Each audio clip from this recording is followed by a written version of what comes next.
Welcome to Luca is a billionaire, where the only thing I invest in is your answers. You start by updating Termux and installing the tools you need.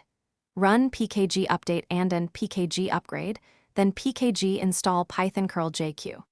Once done, create a working folder and save the target IP or hostname. Make sure you have an API key if you plan to use a commercial geolocation provider. Free services may require rate limits.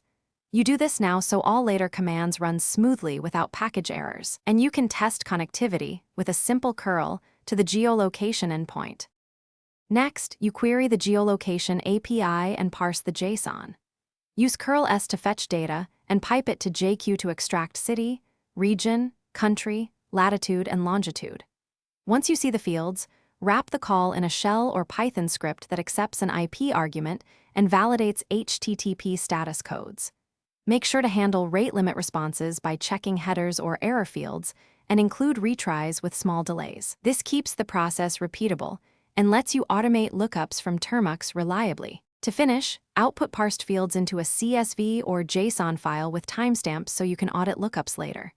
Move any API keys into a config file in ~. Config, set permissions to 600, and reference that file from your script. Once done, run a full lookup and confirm coordinates and location names.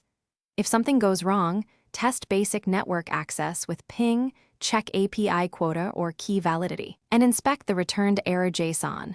That tells you whether to retry, wait, or fix credentials. Thanks for watching and please subscribe. It's the best investment you'll ever make.